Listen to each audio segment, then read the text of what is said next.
दोस्तों, हर साल दुनिया भर में हजारों साइंटिफिक रिसर्च पेपर्स पब्लिश करे जाते हैं, जिसमें साइकोलॉजिकल रिसर्च का भी बहुत बड़ा हिस्सा होता है। पर देखा जाए तो इन साइकोलॉजिकल रिसर्च और स्टडीज को रीड करना एक नॉर्मल इंसान के लिए जितना मुश्किल होता है, उन बातों को रियल लाइफ में अप्लाई करना उतना ही आसान भी है। इसीलिए आज की वीडियो में हम आपके साथ 12 ऐसे साइकोलॉजिकल फैक्ट्स को शेयर करेंगे जिन्हें जानने के बाद आप पहले जैसे सेम नहीं रहोगे।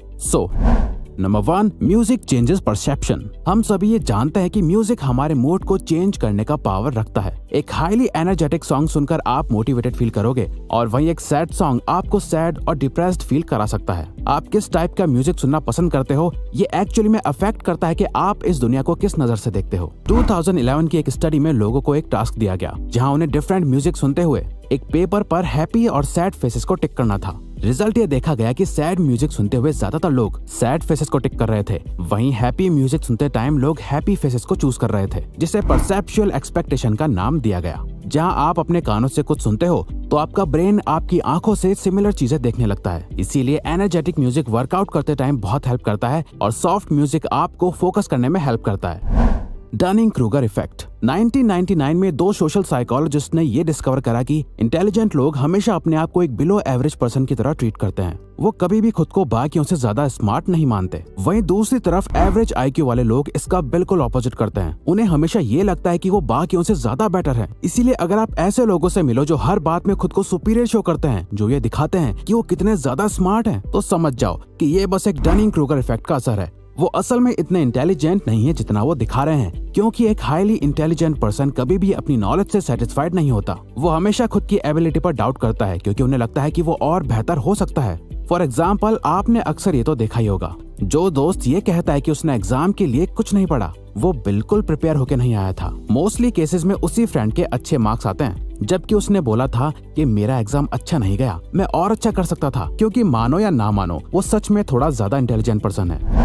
Singing reduces anxiety. इमेजिन करिए आप अपनी कार ड्राइव करते हुए अपने काम पर जा रहे हैं, जहां आपको एक इम्पोर्टेंट प्रेजेंटेशन डिलीवर करनी है। सो नेचुरली आप नर्वस और एंग्शियस फील करोगे। तो ऐसे मोमेंट में आप अपने आप को काम कैसे रखोगे? साइकोलॉजी ये कहती है कि अगर आप ऐसे टाइम पर अपना फेवरेट सॉन्ग प्ले करके खुद भी सिंगिंग करने लग जाओ। अब आपको ये सुनने में अजीब लग रहा होगा, पर सिंगिंग करने से आपके ब्रेन में एंडोर्फिन्स और ऑक्सीटोसिन रिलीज होने लगता है, जो अल्टीमेटली आपके स्ट्रेस लेवल को बहुत तेजी से कम कर देता है और आपके मूड को बेटर कर देता है। इसके अलावा ये आपके हार्ट रेट और कॉर्टिसोल लेवल को लो कर देता है, जिससे आप काम और कॉन्फिडेंट फील करने लगते हो। Power of silence.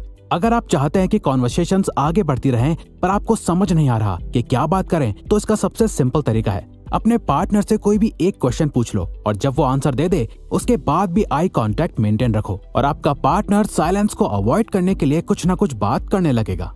स्टडीज में देखा गया है, जब कोई पर्सन आपके सामने ओपन होने में स्ट्रगल करता है या अपनी फीलिंग्स को हाइड करता है, इस टाइम पर इंफॉर्मेशन निकलवाने के लिए बस एक क्वेश्चन पूछो और कुछ देर साइलेंट हो जाओ, क्योंकि किसी भी कॉन्वर्सेशन के बीच साइलेंस अच्छा नहीं लगता, जिसे अवॉइड करने के लिए वो इन्फॉर्मेशन शेयर करने लगता है या आपसे क्रॉस क्वेश्चन पूछने लगता है, जो अल्टीमेटली कॉन्वर्सेशन को मेंटेन रखता है।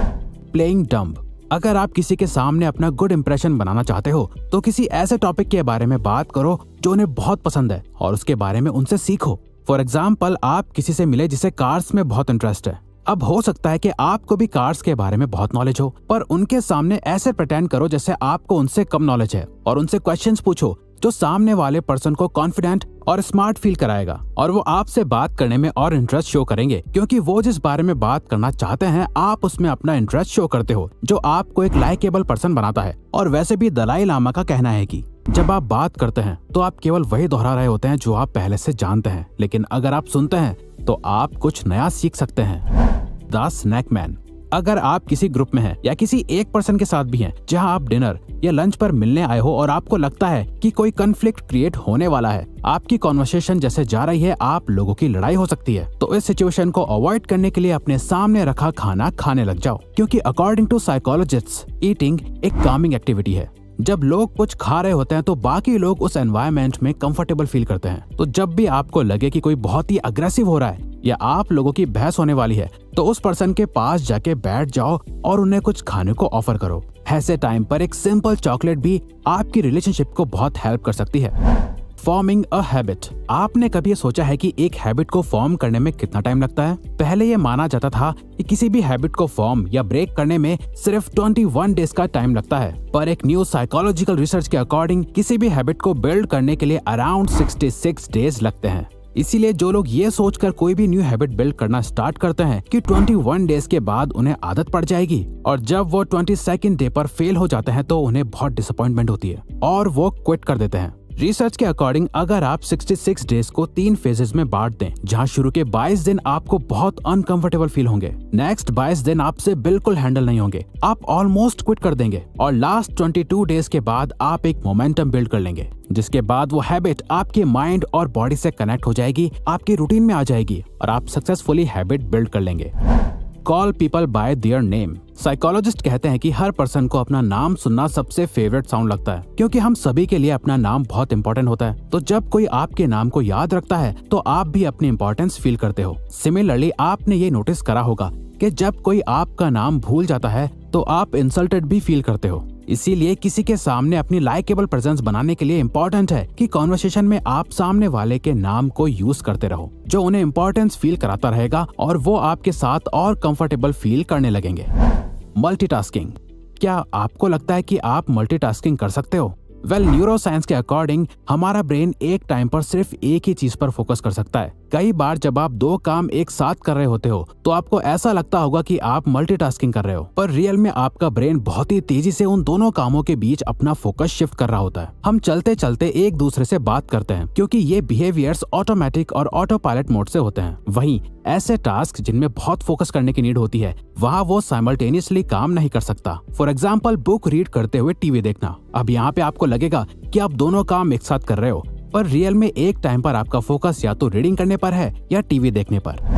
Provide a choice. अगर आप चाहते हैं कि सामने वाला पर्सन एक डिसीजन ले जो आपके फेवर में हो, तो सिंपली उन्हें ऑप्शंस दो जो आपके डिसीजंस के फेवर में हो। फॉर एग्जाम्पल, अगर कोई अपने बच्चे को पढ़ाई करने के लिए बोलना चाहता है तो सिंपली उसे ये बोलने के बजाय कि जाओ पढ़ो, उन्हें चॉइस दो कि चलो पढ़ाई का टाइम हो गया, पहले इंग्लिश पढ़ोगे या मैथ्स।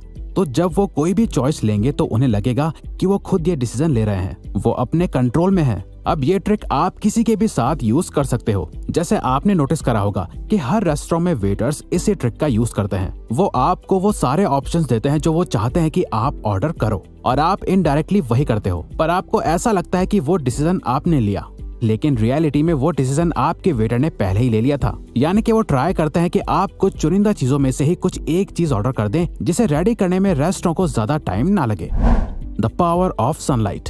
दोस्तों, आपने भी नोटिस करा होगा कि पूरा दिन अपने घर या ऑफिस में बिताने के बाद जब आप बाहर निकलते हैं तो इंस्टेंटली आपका मूड बेटर हो जाता है, क्योंकि सनलाइट के बेनिफिट सिर्फ मेडिकल फील्ड्स में नहीं है जो सिर्फ आपकी बोन्स के लिए बेटर है, बल्कि कई रिसर्च में देखा गया है कि सनलाइट कई मूड डिसऑर्डर्स जैसे डिप्रेशन को भी प्रिवेंट करता है। सनलाइट से मिलने वाला विटामिन डी मूड स्टेबलाइजर की तरह एक्ट करता है और हमारे ब्रेन में प्लेजरेबल हार्मोन्स को रिलीज करता है। और ये देखा गया है कि जिन कंट्रीज में सनलाइट की रीच कम होती है, वहाँ के लोगों में डिप्रेशन के ज्यादा सिम्टम्स देखे जाते हैं। तो आपको बस दिन में 10 मिनट डायरेक्ट सनलाइट लेनी है, जो लिटरली आपकी लाइफ को चेंज कर देगा, और ये मॉर्निंग सनलाइट होगी तो और भी अच्छा।